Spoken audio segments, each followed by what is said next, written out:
కళ ఏంటి అని అంటే ఏదో ఒక రకంగా కష్టపడాలి, మంచి లైఫ్ ఎర్న్ చేయాలనే ఆలోచనతో చదువుకున్నారు, వర్క్ చేస్తున్నారు, ఒక్కొక్కరు ఒక్కొక్క తెలిసిన రూట్లో ఉన్నారు. సో బయట సొసైటీలో మనకు తెలిసింది ఏంటి, చదువుకుంటే జాబ్ చేస్తున్నాం, లేదా తెలిసిన రూట్లో ఏదో ఒక బిజినెస్ చేస్తున్నాం, లేదా ఏదో ఒక వర్క్ లాస్ట్ కూలి పనికైనా చేసుకోవడానికి బతకడానికి కోసం ఒక రూటే, అవునా? సో ఇక్కడ పసుపు తెలుసు కదా, ఇది అందరికి ఇది ఒక ఆశ ఏంటి, ఏదో ఒక రూట్ లో నేను మంచి లైఫ్ ని ఎర్న్ చేయాలి అనేది మన పెద్దలు చెప్పినట్టు ఇది ఒక రూటు. ఇద్దరు అదే జీవనం అనేది తెలిసిన రూట్ లో వెళ్తున్నాం.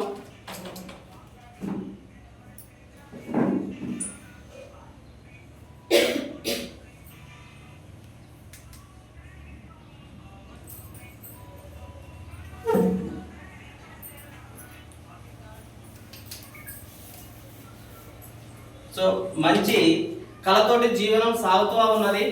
సాగుతూ ఉంటే సొసైటీలో మనకు అందరూ మన మేలు కోరే వాళ్ళే ఉంటారా? ఉండరు. మనం చేసే పనిని కొంతమంది కించపరిచే వాళ్ళు ఉంటారు, అవమానించే వాళ్ళు ఉంటారు. జాబులైనా పని అయినా ఏదైనా ఏదో ఒక రకంగా మన మీద బురద చల్లేటోళ్ళు చాలా మంది ఉంటారు. ఆ బురద ఎవరు ఏదైనా సార్ చెప్పిండు, మనం చేసే పని ఏదైనా మంచి పని అన్నప్పుడు ఇంకొక వ్యక్తికి చెప్పడానికి పోతే అదేంది ఉచిత సలహాలు ఇచ్చే వాళ్ళ బ్యాచ్ అనేది ఒకటి కంపల్సరీ ఉంటుంది. అక్కడ బయట ఉంటుంది, కొంతమందికి ఇంట్లోనే ఉంటుంది, సొసైటీలో తెలిసిన వాళ్ళ కాడ ఉంటుంది. కొంతమంది ఆగిపోయే విధానం ఎట్లా ఉంటుంది అంటే, ఏమైతుందంటే ఒకసారి చూద్దాం. ఒక మంచి లైఫ్లోకి ఇలాంటి ఒక నార్మల్ ఆలోచనలు, డిఫరెంట్గా ఉన్న వాళ్ళ ఆలోచనలను పడగొట్టడానికి కోసం కొంతమంది ఉంటారు. వాళ్ళ వల్ల వాళ్ళ లైఫ్లు ఎలా అయితే అంటే, ఎదగలేని పరిస్థితుల్లో, కొట్టుమిట్ట ఆడలేని పరిస్థితుల్లో, అవసరమైతే జీవితాన్ని కూడా మెయింటైన్ చేసుకునే వాళ్ళ పరిస్థితులు ఉంటాయి, చూస్తూ ఉన్నాం.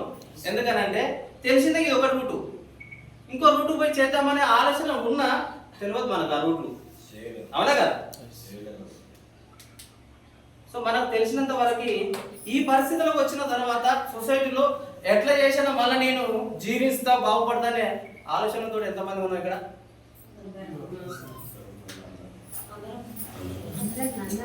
ఏం చేసి ఏదో ఒకటి చేయాలి, అవునా? ఓకే, అట్లయితే ఒక రైతు అప్పుల బాధైనని చెప్పి మందు దాగి చనిపోతున్నాడు. ఒక వ్యక్తి జీవనంలో నా పరిస్థితులు మొత్తం గడ్డు పరిస్థితులు అయిపోయింది, నేను బతకలేను అనుకొని ఎండ్ అయిపోతున్నాడు. ఎందుకు? మీరు అన్నట్టు పర్వాలేదు అనుకొని మళ్ళీ కంబ్యాక్ అయిన వాళ్ళు ఎంతమంది ఉన్నారు ఇక్కడ? ఉన్నారా? ఎవరు చెప్పండి, కంబ్యాక్ అయిన వాళ్ళు ఎవరు ఉన్నారు మీకు తెలిసిన దాంట్లో? సార్ మా తెలిసిన మా చుట్ట పైన ఇవాళ ఇంత పరిస్థితులు అప్పుల పాలైపోయినా కూడా ఇప్పటికీ మళ్ళీ నిలదొక్కుని బాగుపడ్డాడు. సో ఇవాళ ఎలాంటి వ్యక్తినైనా తీర్చిదిద్దడానికి ప్రౌడ్గా చెప్పుకుంటా, ఒక నార్మల్ వ్యక్తినైనా కూడా ఇవాళ నన్ను తీర్చిదిద్దడానికి కోసం, మనలందరినీ బాగుపరచడానికి కోసం వెస్టీజ్ అనే సిస్టంలో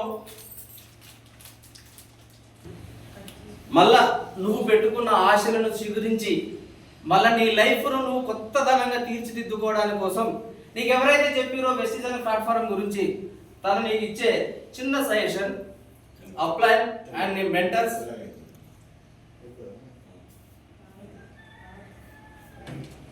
అప్పుడప్పుడు నువ్వు వేదికల తోటి నీ పరిస్థితులు మార్చుకోవడానికి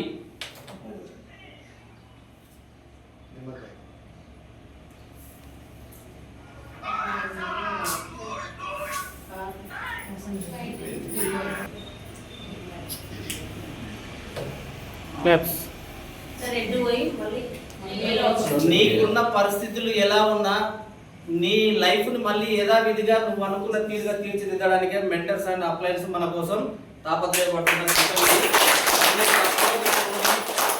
నాకే అంత తెలుసు అనే అహం ఎప్పుడైతే మన మైండ్లో చేరుతుందో అప్పుడు ఈ పరిస్థితికి చేరవలసి వస్తుంది.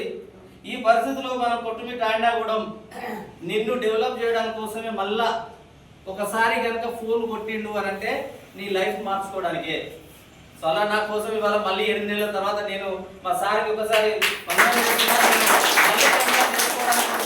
ఇదే ముందు గంట మీద చెప్పుకుంటున్నాం. నిర్ణయం అలా తీసుకున్న వ్యక్తుల కోసం మళ్ళీ స్టార్ట్ చేద్దాం. ప్రతి వారం మీటింగ్ చూపించడానికి కోసం పెట్టుకునే మీటింగ్లు ఇవి. ఇలా ఉండకూడదు.